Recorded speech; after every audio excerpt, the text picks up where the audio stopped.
देखिए, सीता सोरेन परिवार की बहू थी और लोकसभा चुनाव से पहले ही उन्होंने बीजेपी का दामन थामा था।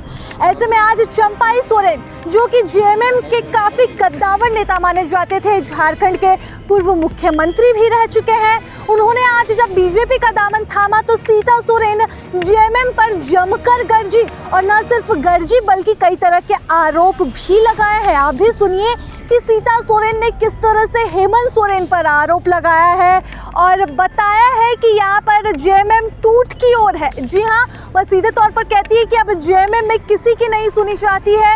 हेमंत सोरेन अपने मन मर्जी की चलाते और यही वजह है कि कहीं ना कहीं पार्टी टूट की ओर है। पहले कोई बोलता नहीं था, लेकिन अब कदम उठा लिया गया है, तो अब कई नेता टूटेंगे। साथ ही सीता सोरेन ने हेमंत सोरेन की तुलना एक ऐसे शख्सियत से की है और साथ ही तीर धनुष से भी जो है, ये पूरे रामायण के साथ इस पूरे संदर्भ को जोड़ते हुए सीता सोरेन ने कई आरोप लगाए हैं। आप भी सुनिए क्या कुछ कहा है सीता सोरेन ने।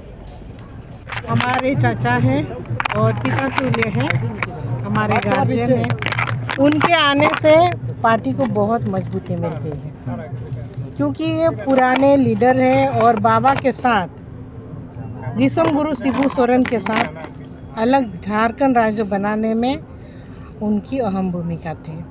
तो इसीलिए ऐसे लीडरों को अपमान करना, हेमंत सोरेन ने ये एक उनको कोई ये उनके लिए नई बात नहीं है अपमान करने के लिए। महिलाओं का भी अपमान किया है, जो मैं उस घर में महिला हूँ, मेरा 14 साल तक उन्होंने अपमान किया, हमको सम्मान नहीं दिए।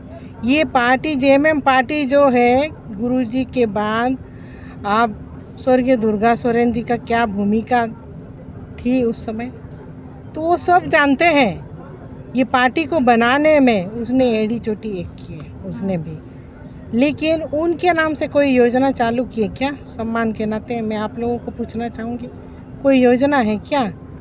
वो तो इतने साल से 5-6 साल तो लगभग हो ही गया मुख्यमंत्री रहते हुए।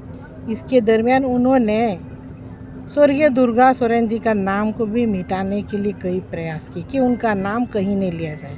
उनके संगठन के लोग उनके जाने के बाद पार्टी से धीरे धीरे नहीं, बहुत जल्दबाजी में दूर किए। तो इस क्या संदेश है?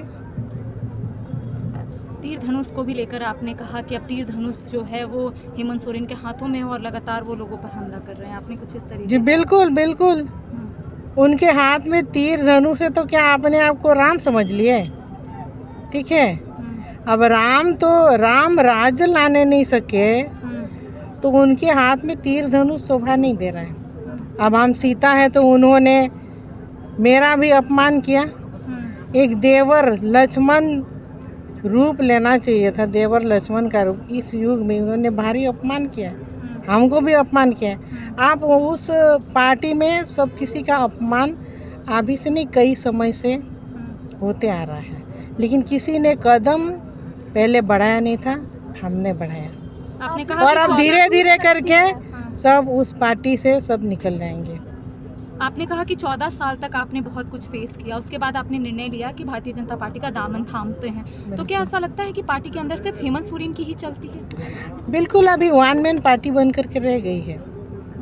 अब ये मनमानी आज से नहीं चल रही थी, बहुत समय से चल रही थी, लेकिन सब झेल रहे थे। लेकिन एक समय आता है अब कोई नहीं झेलेगा। अब सब पार्टी से एक एक करके निकल रहे हैं, और निकल इसलिए रहे हैं कि हम लोग को झारखंड को बचाना है। झारखंड के लोगों को जो जल जंगल जमीन जो लूट रहा है उसको बचाना है, इसके लिए हम सब आगे आ रहे हैं। आपने कहा कि नारी का अपमान हो रहा है, उनका कहना है कि मैया योजना के तहत यहाँ के महिलाओं को कहीं ना कहीं फायदा हो रहा है। बिल्कुल भी नहीं, ये चुनावी के समय में उन्होंने इतना जब से वो सरकार बने तब मैयाओं को याद नहीं किया उन्होंने। सिर्फ 2 महीना बाकी है तभी मैयाओं की याद आई है। तो बताइए, ये चुनावी प्रलोभन नहीं तो और क्या है? प्रभातखबर.com, विश्वास वही, रफ्तार नहीं।